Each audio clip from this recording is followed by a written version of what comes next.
I have to love Faye in a way that feels loving to her, not in a way that feels loving to me. Because for me, like, and this is one thing I love about Zell. Like, Zell lets me wrap my arms around her face and hug her. Like, I can literally squeeze her and she'll just keep her head there and close her eyes. And I love that because, like, I need me a good hug. And I'll kiss her on the muzzle, and she's got the softest muzzle, and she's not afraid of that at all. She loves attention. But if I was to wrap my arms around RaeAna and squeeze it to hug, she would feel trapped and terrified. She would bolt and take off. That would be the last thing. It wouldn't feel loving to her. So it's, for me, learning each of my horses are different, and how do I love them in a way that feels loving to them? And in turn, I'm learning that with people. Like, some people, want to hug. Some people do not want to hug. And so I've had to train myself because, like, remember, I grew up with a group of people, the colt, but everybody hugged. And, like, everybody kissed each other's cheeks and sometimes on the lips. And that's weird, and that's another story, but that did happen. So for me, it's become just a habit. And so I've had to train myself since being out of the colt, like, don't just go hug people. And then I'm realizing, wow, I don't want to hug strangers that I don't know. I just was taught that you just hug everybody. So I've had to retrain myself. And in all of that process, I've enjoyed being able to be like, no, like, I don't hug people unless I'm comfortable with it and I want to hug them and they want me to hug them. And that may sound weird to you, and everyone's like, I already know all that. That's not new to me, but it's new to me. And so I say all that because I love how RaeAna has taught me to find ways to love each of my horses and each of the people in my life in a way that feels loving to them. Like Jennifer and I love to snuggle. Like, that is like our thing. We are such little snuggle bugs. And Nate and I love to snuggle too, honestly, but like, it's different. In each relationship, it's different. And with each of my kids, it's different. So sometimes the best way that I love Nate is by making him coffee. And I know how he likes his coffee, and he likes a lot of it. And so I do special things for Nate that he feels loved. And I know that because I know him, I know what really is meaningful to him. And I know Jennifer, and like, learning her, it's been completely different. So, and with each of my kids, like, that's been hard too, because I would think, like, okay, these kids are literally from my DNA. They're out of my body, but they're each different. And so how do I love each of them differently? Like, Ava's my snuggle bug, and Tanae likes to snuggle too, but, like, different ways to notice my kids and say, hey, I love you. I see you. I notice you. It's going to be different, and my son's going to be 18. His favorite thing's not going to be snuggling mom anymore, right? Like, that's weird. But, to maybe, like last night, he wanted to show me his pictures on his camera. And so even though I was so exhausted, I took time to sit down and look through all his pictures with him and connect with him on a level that felt loving to him. So that got me off on a tangent, but it is something really important. And RaeAna, this beautiful little brown pony here, is one that taught me that. She has the prettiest brown eyes.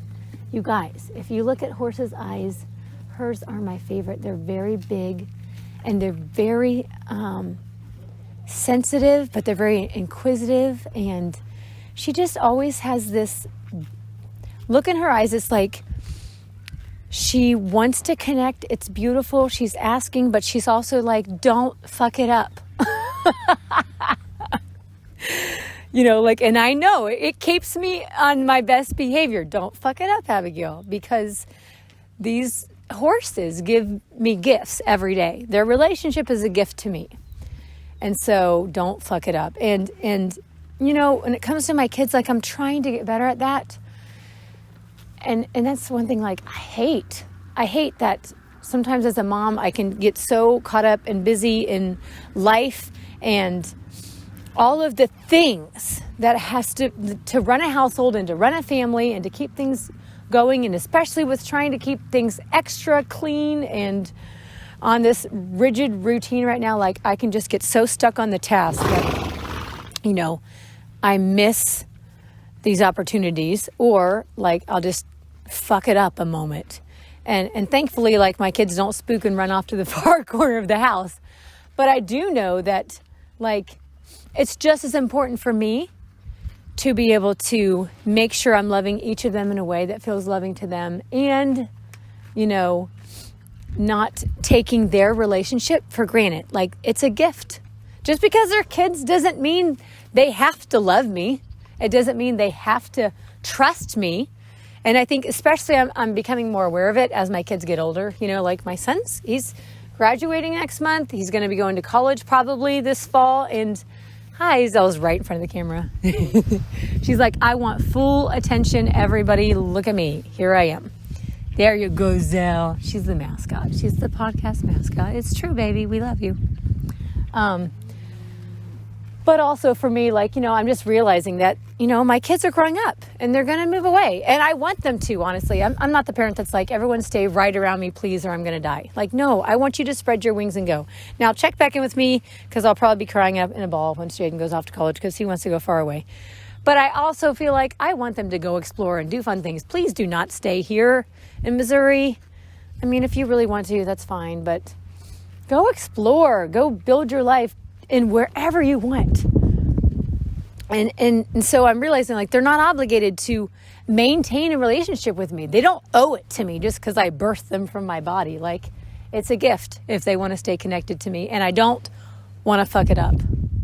So it's amazing to me what my horses teach me, you guys. This is why I'm out here. This is why I have coffee in the crock. This way, babies. There we go. You come this way a little bit. Bring your RaeAna back over here. Just turn this way so you're not pulling on the rope. There we go. This is why I love coming out here, and this is why I'm like, I always have to have horses.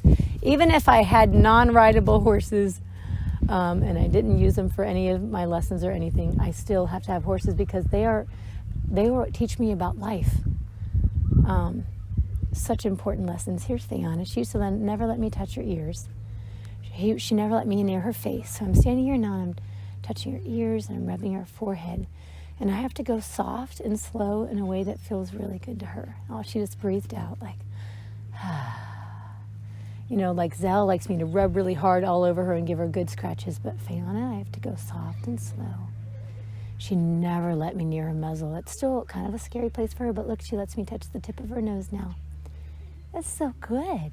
And if I was to put my hands on her face in a way that might feel good to her, here, and you should be able to see in the camera here. So I'm touching her forelock, I'm rubbing the side of her neck with my other hand, and then maybe I come around like this, and I slowly, so nothing's a surprise, nothing feels surprising and scary, and I tip her nose to me, and right here is how I might, hi, just a little moment of connection where she's tipping her nose to me, there, and she feels safe, and she feels like I'm, what's the word I'm looking for? Something that feels peaceful to her, not just good to me. It's got to feel good to both of us, you know. So, and what's really cool about this is I'm learning that this very gentle way actually feels really good. This very slow, soft, gentle way. You know, I grew up in a family of 9. There's a lot of noise. There's just always a lot. And, you know, so you just get used to everything being big and loud and rough and tough and wild and whatever, you know. And so this very gentle, peaceful, slow, soft approach took me a while to learn, but I really, really appreciate it now. And RaeAna's taught me that. So thank you, Faye. Thank you, my pony. Thank you, my beautiful brown pony. Thanks for coming to the podcast today and helping me talk about loving others in a way that feels loving to them. And sometimes what I love to do with Faye is I'll get to squat down here, and sometimes she'll reach her nose out and just like sniff my face as I'm talking. If you can see her in the camera, I hope we're in the view right now, but she just looks really peaceful, and she's looking at me.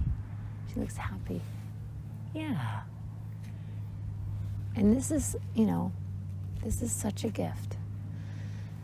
So maybe that's what we can be thinking about this week. The gifts that we have all around us every day that are so easy to take for granted. But they're beautiful and they're precious, and It's good. Deo, stop biting Zell. He thinks that Zell is his charge. Like, that's his job. Come over here. I know you want to be a helper. You really do. He has such herding instincts in him that any animal that moves, he thinks he must hurt it. Anyways, it's good for me to think about because, you know, like I started this podcast talking about my frustration with ringworm and how it feels hopeless right now. But it's a grounding conversation for me to realize that amidst this shitty season right now, I still have a lot of really beautiful gifts around me. And I can hopefully focus on some other things besides ringworm. I don't know, people. Anyways, thanks for coming today and spending time with me and my animals out here, my friends. I'm going to let all of you guys go. If you get a chance, stop by YouTube and check out my channel. You can see today's episode. I'm going to try to have it up in a couple days. The video should be up. I'll post it on the link will be on my Facebook page, Freedom for the Taking, when I get it up. But yeah, so you can see RaeAna today. RaeAna's our special guest. Hi, babies. Yeah. All right. As always, I really, really appreciate anybody that can share this episode if you found value in it. Just help me spread the word. That would be amazing. And if you're not already subscribed, it'd be awesome to get some subscribers and just get the word out for anybody that would benefit from spending time with me and my horses. I promise you, every episode will not be about my health. Please. I'm ready to move on to something different. But until then, I'm just going to keep showing up. And I'm just going to give what I have and, you know, whatever, leave the rest of the universe. All right, I'm going to take RaeAna's halter off. Look, you notice how she tipped her head around to help me out. What a good job. Just so beautiful. So wonderful. Here we go. Thank you, Faye. Okay, I'll be posting some pictures. And let's see. Yeah, I don't think I have any big news besides that. I did get to attend last week 1 Million Cups, which is a meetup. I found the Joplin meetup it's for entrepreneurs, a meetup for entrepreneurs. Every week, it's a free meeting place to be able to network and talk about your business. So I am set up to speak there in 2.5 weeks. I'm really excited. I met some great people, and I'm just hopeful about making some good business connections in Joplin. I've met some great people in Springfield, but I really needed to meet some people closer to me. So I'm really excited about that. And I guess that's it. Yeah. I love you guys. I'm coming over to the camera to say goodbye and sign out. Hopefully this episode's not been too windy. Yeah. Do what you gotta do, right? All right. I love you. Have a wonderful week. Look for the little gifts that are around you every day. Don't fuck it up. All right. See you guys next week. Mwah. Bye.